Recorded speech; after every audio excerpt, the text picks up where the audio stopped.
CEO of Cameo. And I'm here with my good friend, internet sensation, Cody Ko. And we are so excited to welcome you to the inaugural Cameo Cares event. Over the next 3 days, we will be hosting a totally free virtual fan engagement session, I guess you could call it. I don't know what you call it. Nobody's ever done anything like this before. And we have hundreds of talent opting in to raise $1 million to 4 very worthy charities. Over the next couple of days, you'll be seeing musical performances, panels from some sports legends. Reality TV stars will be duking it out in game night. Comedians will be teaching you how to roast their friends. There is so much good stuff happening over the next 3 days. You're going to want to keep it here live on Cameo Cares. And throughout the 3 days, 100% of all the proceeds booked on cameo.com will be going to COVID relief. So please help out, contribute. And we also have a donate button at the bottom of the link. With that, Cody, let's give a quick preview of some of the most interesting stuff happening over the next 3 days. Wait, is you talking to me now? Hey, Steve. Hey, I would actually tell you to redo that whole beginning again, just because your voice went. Yeah, Cody interrupted. Your voice went back and forth. So I would say. All right, we'll redo it. I didn't realize you had an intro, dude. You should have told me. I thought we were just starting off with a conversation. No, we gotta start with this little intro. So I know where to jump in now. Cody, you want to give a little intro and you intro me? Yeah, we got bloopers now, guys. How about that? You want to intro me? Who? Do you want to intro me? Me? No, do what you just did. That was great. I just won't interrupt this time. I'm just gonna keep recording, so just have at it. Here, I'm gonna mute myself so it doesn't switch. Okay. Cody, don't forget to unmute yourself. Sorry, see. All right, I'm out of here. It's recording. Go. All right, 3, 2, 1. Good afternoon, everybody. This is Stephen Galana, CEO of Cameo. I'm so excited to welcome everybody to Cameo Cares. Over the next 3 days, we are going to be hosting a 3-day virtual fan extravaganza featuring panels, roasts, musical performances, game nights, all types of things from hundreds of your favorite pop culture personalities. Throughout the next 3 days, 100% of all the bookings site-wide on Cameo will be getting donated to COVID-related charities. We are so excited to help out, and our goal is to raise $1 million over the next 3 days. To talk about this event, I am bringing one of the most important, if not the single most important talent in Cameo history, Cody Ko. Take it away. Wow, thank you for that, man. I appreciate that intro. Most important? One of the most important. Look, I was just one of the first. Well, he was one of the first, but you know, a very little known fact is the first time Cameo ever went viral was when you posted the Thaddeus Lewis cameo in your YouTube video of him convincing you to go blonde. Do you remember that one? Oh yeah. Oh my God. I totally forgot about that. That's hilarious. Yeah, Devin and I, we were like thinking about switching hair colors for a video. This was like what, 3 years ago now? 3 years ago. And yeah, wait, I don't think, did I book it? Yeah, I think I did.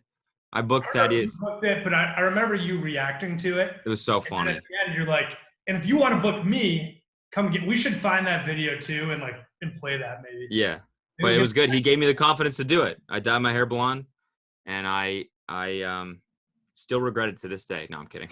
And the whole premise was that blondes have more fun, correct? Yeah. Did you have more fun as a blonde? I had way more fun. Like, what did you do as a blonde that you couldn't do as a brunette? Like, I went on somebody's podcast like the day after I did it, and she gave me this bright pink shirt that said "Blondes have more fun" on it, and this cool ass font. And I was like, this would never happen if I was a brunette. No one gets you a shirt that says brown hair is cool or whatever, you know? It's just automatically right away. I was like, wow, I'm feeling the love right now. Speaking of cool merch, I mean, what are you wearing on your head right now? This is a Casamigos hat. I'm very, very proud of this. It's very special hat to me. I've been dying for one of those, but I heard you can't buy it. That's actually, I didn't know that was true. they sent this to me. I got it in the mail and I was like, this is awesome. So I wore it every single day and it's like tattered, it's like stained now and all this stuff. I still wear it, but I didn't realize they're like really rare. Like I was on the street. Some guy came up to me. He's like, oh my God, I've been looking for one of those forever. I can't find one. And so now it's I have it. I'd keep it in a display case in my room. So did this get sent to you as quarantine care package? This was probably a year ago that they sent this, but then they actually sent us a quarantine care package, which is hilarious because it was just like a bottle of Casamigos, and they got us food too. It was really awesome, really nice. Was it chips and salsa? It wasn't. They bought us food from like a really famous Italian place close to here, so I'm very appreciative, and I love the tequila, so I'm a big Casamigos drinker. Hopefully they're watching and they'll send me a hat one day too. But, and send me another one because this one is messed up. So obviously, Cody, in the last 3 years, a lot has changed for you. You at that point were really making the transition from Vine to YouTube and really trying to rebuild everything. Talk about that transition. I mean, you were one of the most beloved people in the world on Vine, and then suddenly that platform, the rug got pulled from under you. Devin was not able to make the transition as seamlessly, and that's why he's coding every day, and you're here getting interviewed and getting free shit from Casamigos. So what was that transition like? Yeah, that was a pretty scary time, honestly. Because Devin and I were both still working as software engineers then, and I knew I wanted to pursue this full time, but like I was in kind of a special scenario because I need a visa to do that, and so I finally decided one day, okay, I'm gonna apply for this visa, and it's not cheap, right? You got to get an immigration lawyer, and it's like thousands of dollars to go for this visa, and it's not even guaranteed that you get it. You have to like prove that you're worthy by providing them press links and stuff like that. And so one day I was still working, and then one day the government came back and they said, we need more. They didn't say no, but they said we need more info. We need more press links and more proof that you're worthy of this visa. And so I was like, okay, well, I guess I'll just be an engineer, and that's fine, and I can stay in the States that way. I can still work on comedy and write and stuff, but I'll just professionally I'll work on software. And then they came back like a couple weeks later, and they're like, they approved it. And so at that point I was like, I have to make a go of this. I have no choice. I can't go back to being an engineer now because it's illegal. And so that was kind of a scary time, but like, you just got to keep at it. Learning YouTube was like a whole thing because it's an entirely new medium. I had to learn what style suited me the best, and it just took uploading a ton till I finally got it. Well, I'm sure the blooper reel was pretty good too of whatever didn't make the cut. I mean, all you got to do is just go back and watch my old YouTube videos. They're a disaster. How cringe are those old ones? I mean, when I first started doing it, I had to do like really simple videos because I didn't know how to edit. And so I had to teach myself how to use a DSLR and how to edit and stuff.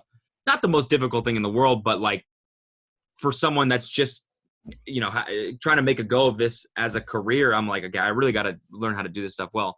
I would just do these like sit down videos where I would write a 3-minute bit about whatever and then shoot it sitting down to the camera and then edit it barely. So and there's no background music, no nothing. So when you go and watch these, it's really like, it's almost like too quiet and like silent and slow and eerie. It's weird. It's like I'm doing slam or like poetry or something like that.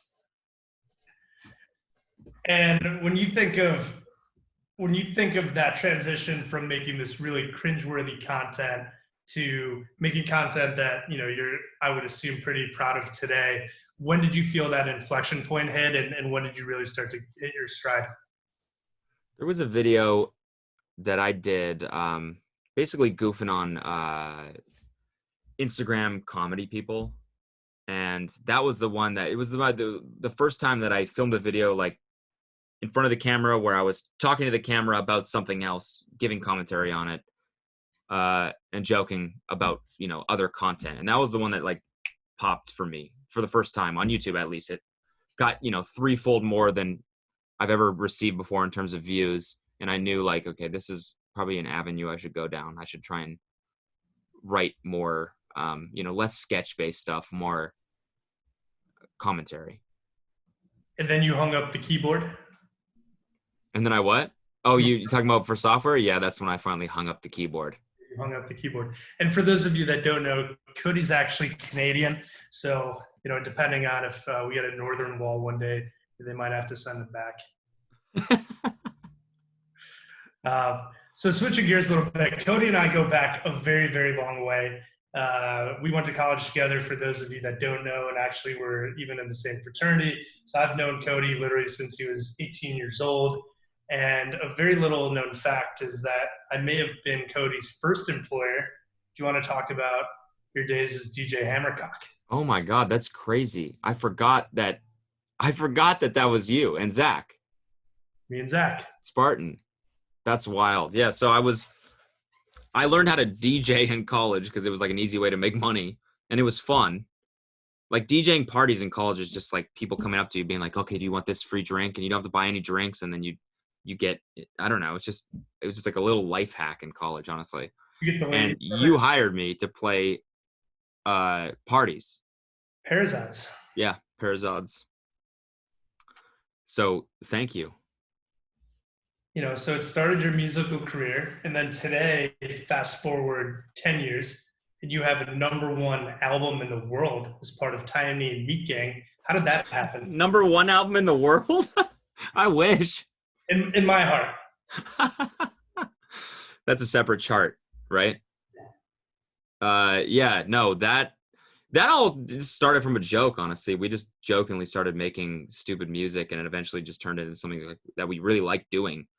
It's really like weirdly fulfilling making music that you actually like want to put on in your car and be like, damn. And so, and it's still like light and fun, and we're not taking it too seriously, but it's a fun like avenue that we've started to, it's a lot like programming, honestly, making music, at least producing it, because you're just recognizing patterns and structuring things out, and the creativity is in how you solve something. I want to get to a certain type of sound. Okay, how do I get there? That's like the same with programming. How has your life changed since becoming a world-renowned rapper?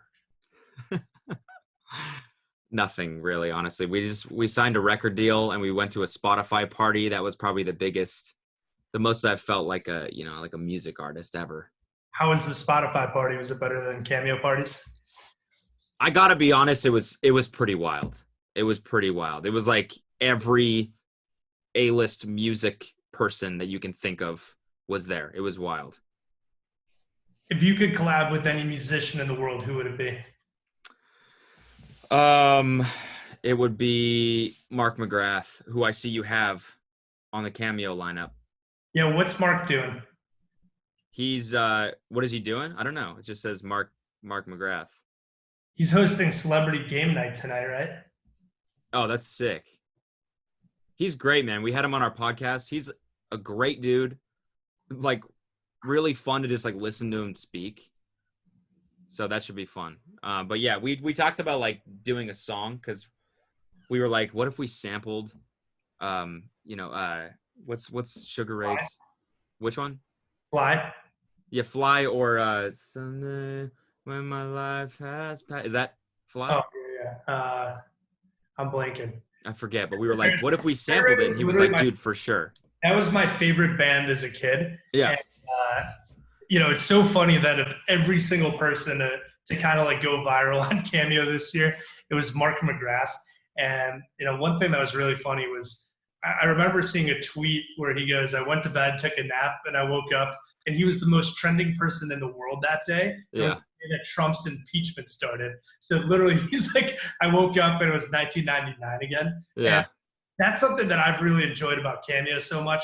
It's been this unbelievable platform for, people like you that are just on these rocket ship trajectories up, in the world of entertainment, but also, for the nostalgia people, people like Mark McGrath that, it's like I hadn't thought about him in forever, but then the second I saw him on Cameo and he's going viral, it just makes you remember how much you love those people.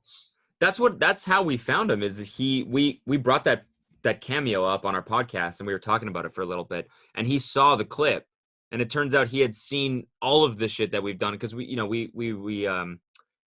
like reacted to one of his videos a long time ago. It was like a paparazzi type video, and he had actually seen that. We didn't know any of this, and so that cameo was what made him reach out to us and be like, I want to come on your podcast and talk to you guys about all this and explain myself.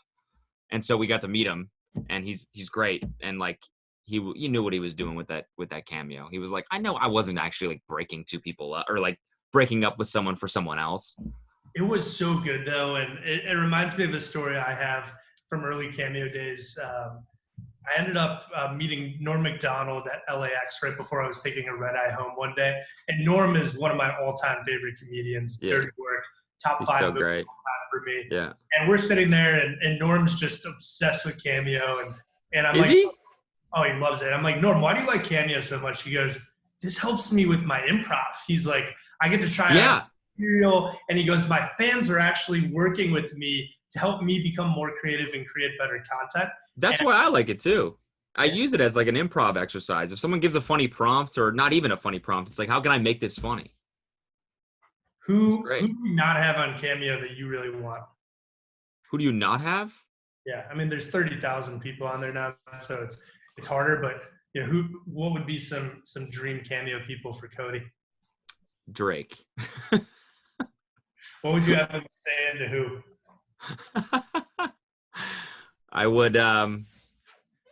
That's a good question. I would just have him do like a 2-word cameo. Just say like, "What up" to the boys, and that's it. Like, did you see? Marcus got one from Sean Paul to say hi to like our thread, which is legendary. They like sang 2 of his songs at the end. It was amazing. But I think it would be the funniest like contradiction to get a Drake cameo and then have him say like 3 words. Yeah, and you'd probably pay like $10,000 for it. Yeah, exactly. Yeah. Did you see his house, by the way? Yeah, unbelievable. That's one of the craziest houses. I was looking it up on YouTube. Apparently, it's $100 million. Well, I like that he said, he's like, this house is my gift to the city of Toronto. Like when I'm gone, this will be like, it's gonna be a museum or like a monument or something. Like, who would ever buy that house after you're gone? Like, it would have to be a corporation or something, or like some trust or something, you know? I think it's going to become like a museum or something. Like, another real interesting one this week is I'm looking at the schedule at 1:30 Eastern time. We have Fiona the Hippo doing an extraordinary look into the life of a zoologist. So no way. We'll be on, and that should be pretty cool. That's dope. Have you seen any of the animal cameos? No, I haven't. Like we have this one, Esther the Wonder Pig, and I think it's a 600-pound pig in Iowa. And Esther's been booked like hundreds of times. And he just stands in front of the camera? Yeah, and then the owner will talk and everything like that. Damn, now I want one of those. I'm certainly excited for the Pawn Stars in action. We got Chumley, Corey Harrison, and Rick Harrison all coming up together. Dude, the Office cast? Come on, that's going to be great. Yeah, and then Touchdown Talk, 6 p.m. Eastern tomorrow. You know who you got to get on Cameo? Who I really want is the Entourage cast. We actually have an Entourage panel at the end of the night. Jeremy Piven is newly on Cameo, which will be really exciting. Wow. I don't know if we've announced this yet, but there's an Entourage panel coming up, TBD. That's great. We're watching the show right now. Kelsey and I are going through the whole thing. Just bringing me back, man. It's nostalgia, and it's just it's a great show. And then the other 2 ones that, at least to me, are crazy. 6 p.m. on Friday, we've got Touchdown Talk here from some of the biggest NFL Hall of Famers in history: Tim Brown, Brett Favre, Ray Lewis, and Andre Reed. Wow. Bob Menery is going to moderate that. That's hilarious. Do you like Menery at all? Do you listen to him? Yeah, I mean, I've seen his Instagram videos. Yeah, he's a wild. He has a podcast now, right? I think his podcast is like the #1 sports podcast in the world. That's great. That's great. Good for him. Bob, it's pretty crazy. He's another one. I think when we first got Bob on the platform, he had about 80,000 followers on Instagram. And then today, it's like Obama and LeBron and everybody follow him. And he's got millions of followers. That's what's pretty cool about the last 3 years, at least, like, you know, in this realm, is seeing people that work in this side of the industry, like, grow and change lanes and figure out what their calling is in terms of entertainment. And I mean, also seeing you guys grow over the last 3 years has been incredible too, moving from the Market Street apartment to a little bit bigger of an office, and now to this incredible office you guys have now. It's amazing. Well, now, you know, we have 133 offices around the world. Yeah, that's incredible. Which has been fun. The one that's been crazy to me is TikTok, right? Like, is Musically, you know, I remember Musically was kind of just getting going when we were starting, and it was a thing, and then it got bought for like $1 billion. And then nobody heard about it for a while. And then all of a sudden TikTok just like blew up last year. Yeah. And it's so crazy how it's having its moment right now. Yeah. Everybody I know, you know, it's like you go on their Instagram story and they're reposting TikTok dancing videos. Yeah. I mean, it was like Musically was still niche in the sense that it was just kids using it. Like, which is a big niche, but it was that's it. It was totally out of our like ecosystem in terms of like pop culture and stuff like that. We had no idea it was going on, but they would go to VidCon, kids that were big on Musically, and they would have tens of thousands of kids waiting to see them. And then no one wanted to see you. And then and no one what? Nobody wanted to see you anymore. Yeah, and I had 3 people. And then when they bought it and turned it into TikTok, they just put like millions of dollars into paid marketing until it became part of like people our age's life. And that's when it's like, it really is like a staple in terms of social media. It's crazy. Cody, I think it was literally billions in marketing. Yeah, billions. Yeah, something like that. I think Stefan spent. They just forced it into society, but it worked. It worked. I'm on it. What type of content are you making on it? I make bad. I got a tweet the other day that said, "Oh, it's so sad that Cody Ko's TikToks aren't funny." I was like, damn. Like, I got to rethink my strategy, I think. Do you read every tweet that gets tweeted at you? Yeah, for the most part. What's the most absurd tweet you've received in the last year? Oh, that's a tough question. Most absurd tweet. I can say, okay, so when we were on tour, Noel and I, after one of the shows, we got a tweet from someone that said, "We're outside your bus right now." And they were licking the bus. There was a video of them. They tweeted us a video of them licking the bus, and it was all like brown with dirt because we were like driving through the snow. And they were like, and their tongues were completely brown. That was pretty brutal. That reminds me of that. Was it that girl that was licking the toilet seat right when social? Oh yeah. She's awful, man. She's awful. I watched some of her content was like on one of the podcasts I watch, and she's just awful. Is she an influencer, or she had a viral? I think she's like a wannabe Instagram person or something. So she's trying to like shock people into following her or something. I don't know. So obviously through the stream, we have people of all ages. One thing that's really interesting about Cameo is most of our users are 18 to 24, but as far as the people that purchase Cameo, the 24 to 35 is actually our top demographic, then 35 to 45, then 45 to 55, and 55 to 65 are all bigger in purchasing actually than our 18 to 24 core demographic. So we probably have people on here that have no idea what the hell the difference is between a YouTuber, an Instagrammer, and a TikToker. What's the difference? Damn, that's a good question too. What is an Instagrammer? I don't even know really. I mean, that means so many things now. It used to just mean like a person that would post pictures and they would promote, you know, flat tummy tea every now and then. And they'd promote some face scrub and they would take pictures in Bali. That was kind of like an Instagrammer. Now it's like the same thing, but with video, slow motion travel video and stuff like that. But there's so much stuff going on Instagram now. It's pretty wild. Like, you know, IGTV, I think they're really pushing that. So I'm sure in the future we'll see Instagrammer kind of be synonymous with YouTuber. YouTuber right now is anyone that posts, like 7 to 15 to 25 minute videos, whatever they may be vlogging.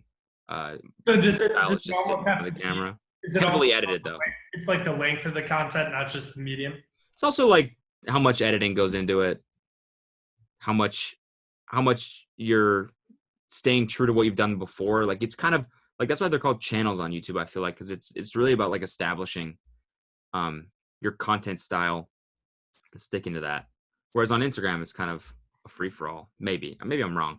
And then TikTok is someone who just dances in front of the camera for 15 seconds. And then obviously Vine is what you came up on, and one of the founders just relaunched Byte recently. Is Byte going to take off? What's the early reviews there? I feel like they're too late. I feel like TikTok had too much of a foothold when they came out. No real reason. The only like thing that's better is the looping is better. Like, which doesn't really mean anything, I'm sure, to anyone. But like I for some reason I care about how well the video like loops back to the start without that little like blip in it, so that it's smooth. I don't know why. That's one of the things that made Vine so cool. That's the engineer in you, though, right? It's actually me as like a talking as a content viewer. Yeah. Like on Vine, you could make a perfect loop, and so like if you made a beat or something, you could loop it, and so it would just go on forever, and it was this cool kind of GIF, like more involved GIF. But with TikTok, they're just videos, But I don't know. Again, what do you think is the future of these platforms? Like, what's the next platform? What type of medium is it gonna employ? TikTok, but only for dogs. No, I don't know. I really don't know, honestly. Maybe VR. VR. What? Yeah, maybe VR. Is there anybody doing cool things with VR yet that you've seen? I'm not really into VR that much. Oh, you know what actually I think is part of the future is Discord. Yeah. Discord is crazy. We started a musician kind of one-to-many community channel where we just added a bunch of our musicians on Cameo into this Discord, and it's a private one. And the amount of collaboration we're seeing on there, it's crazy. People that are in the Cameo family, they're meeting each other, they're collabing. And this happened like right before all the shutdowns. Yeah. So I think once this comes out, hopefully there's some good friendships that have developed there. But I think it's going to be really interesting to see how Discord emerges and what's next. It's unbelievable, like the way, it's hard to explain, but just like how you can pop in and out from voice and now video too. You can do the different channels, the different like social hierarchy that you have. It's like it's like Reddit mixed with, if your friends had their own private, it's Reddit that it was also a channel, an exterior channel to like one-to-many. It's crazy. Yeah, I think the other thing that's going to be really interesting with these shutdowns, there could be this 6 month to a year period where no major studio productions are getting done, right? So you have every single television show, Netflix series, movie, sport event, concert, everything's on pause right now. And, to have that like really high quality content, you need the staff, you need the production crew, you need all those folks. And that's why Music Cares and the Actors Fund are two of the charities that, we're raising for, because there's so many people behind the scenes that are getting caught up in this. But I really think this is the moment for influencers and creators, right? People like yourself that can, yeah, sure, you can't go travel around the world and make crazy videos or do things, but all you really need to do your job is your camera and whatever software you use to cut, and then you can keep putting out content. How have you seen this either benefit or detract from like your views or the content you're putting out right now? Right now? Yeah. How has it affected like my viewership? Yeah. It's definitely like there's more people watching YouTube right now, obviously, just because most people are sitting around watching Netflix, YouTube, whatever. Well, the Cameo Cares telethon. Or the Cameo Cares telethon, exactly. Couchella. Yeah.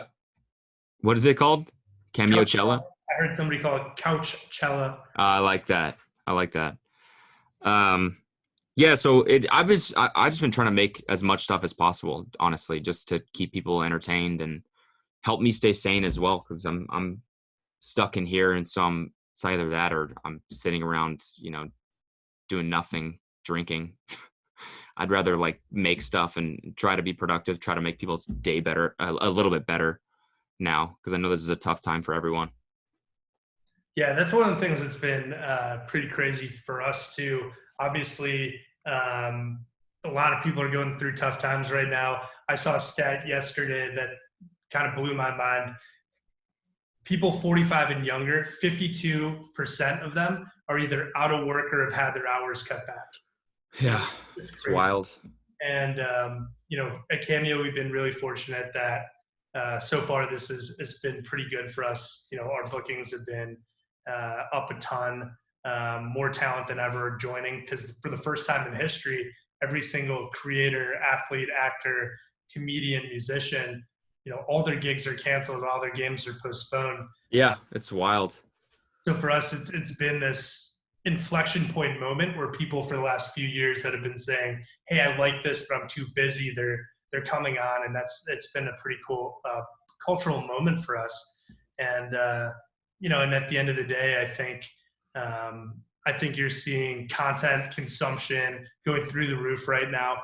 I saw some stats in China that while Wuhan was under lockdown, the average per capita internet usage went from 6.4 hours a day to 7.2. Right? Wow. So every person in China was spending one more hour a day on the internet. Yeah. You see things like Zoom, right? We're using right now. Zoom used to have 10 million monthly active users a month before this started. Last month, they had 200 million monthly active users. What? Yeah. Wow, that's incredible. So, some of these businesses, and then online groceries is the other one that's just been killing it. Yeah. Emily and I went to the store today in Chicago, and every single person there except for us was wearing a mask. Yeah, no, I mean, it's outside here right now. People that are jogging are wearing masks. Like people that are exercising are wearing cloth over their face. It's pretty wild. Yeah. One thing, someone sent me an email the other day, someone that's like involved in the industry, and they said that they've seen YouTube CPMs go down a lot because of how many people are watching YouTube. There's not enough ads to serve.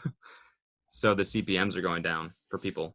Well, also a lot of companies are really pulling back advertising. I mean, think of like the travel and restaurant space. They probably spend the majority of money, I think on Instagram, every single ad I saw was like a waste suitcase or United Airlines or something like that, Starwood, and they pulled back everything.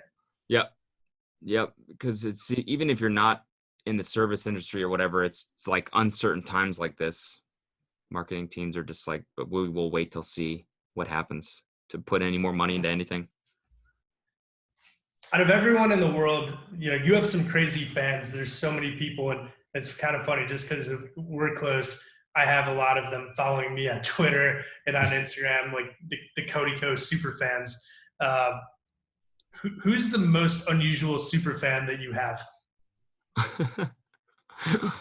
There's a stalker that, no, I'm kidding. The only like crazy, okay. I mean, we'll get people that come to meet and greets or whatever that are really dedicated fans that, that have stuff that we've released long ago, or have, we released 100 of our first mixtape on vinyl, and, they'll come with one of those. It's always really cool to see that stuff for sure. 'Cause I mean, it's wild to me that someone could even be that dedicated. But like the weird ones, in terms of like weird stories, I had someone come up to me one time and they asked me to trace my hand in a notebook. And I was like, okay. And in the middle of it, I was like, oh my God, she's going to steal my identity probably. And then, I don't know, we had in Europe, I think we had someone bootleg our merch before we got there and sell it outside the show to people in line. And that's when we were like, okay, we've truly made it. That's amazing. Someone bootlegged the merch. Someone thought that people cared enough to go steal our design from somewhere else and print it on a shirt with the hopes that someone in line is going to sell it. That's pretty crazy. I couldn't believe that. That's incredible. Yeah. Who's your most famous fan? I mean, I'd probably Post Malone. And how did you find out he was a fan? He hit me up on Twitter. He sent me a message that said, "I love you, Dad." And I was like, I just got off a plane and I'm a huge Post fan. I've listened to his music since the beginning. So I saw that and I freaked out. And we talked for a bit, and I found out he watches the videos, and so he invited us out, and that's how we met. Wow, that's pretty cool. Yeah. And when you think of like your inspiration creatively, who is it? Ooh, that's a good question. Honestly, I look up to my parents a lot just because they do a lot of different things, and that's kind of the reason why I have also tried to do that. I always try to challenge myself and learn new things, and that's why we do the podcast and the live shows and YouTube and music and everything is about challenging ourselves, learning new skills. And I think I look up to my parents when it comes to that sort of stuff. They've always been about doing different things and challenging yourself. And I think, people like Donald Glover and stuff, obviously, too, in terms of celebrities, people like Joji. Those are people I think of when I think of, where I want to go, what I'm trying to do. So your parents obviously did a pretty good job with you, but if you could change one thing about the way they raised you, what would it be? I was thinking about this the other day. I was thinking I never saw them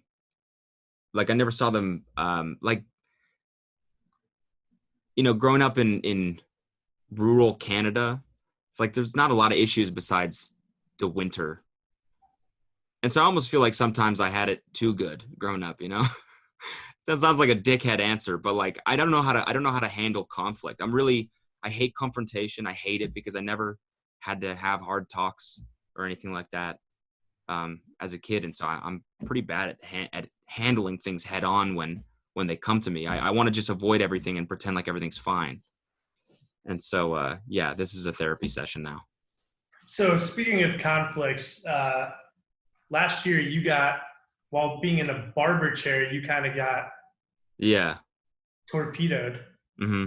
What happened with that, and what's the aftermath been? Well, I mean, I'm sure everyone knows the story. I don't want to talk about it too much, but I got real life photobombed by someone who I'd goofed on the internet for a long time, and he accused me of being a cyberbully and stuff, and it was my friend that organized the whole thing. He kind of blindsided me and did this. And then now we've had a kind of a funny fake beef ever since then. So Jeff, if you're watching, you're not off the hook. Well, maybe I'll have to take him to the barbershop next time. Yeah. All right. Last question. 2020. What's the one thing you must accomplish this year? Oh man. I feel like it's changed so much in the past 2 months now with all this happening. It's like I just want to go hang out with my friends now, One thing I want to achieve this year is I want to get better at making music myself. Making beats, producing music, and start to finish the whole process, recording myself, mastering, mixing. I would love to do some sort of comedy EP or something like that. I think that'd be something that I would be proud of. It's a beautiful thing. Cody, thank you so much. We are out of time. Our next panel is Women Run the World. So we got to get off so we can watch that. I'm excited. Thank you guys all for tuning in. It's going to be an incredible 3 days raising money for 4 very worthy charities: No Kid Hungry, the Actors Fund, Music Cares, and the Restaurant Employees Relief Fund. Please donate, buy cameos. Every single cameo booked for the next 3 days, 100% of all the proceeds will be going to these great causes. We're trying to raise $1 million. I know Michael Rubin really upstaged us with the All-In Challenge.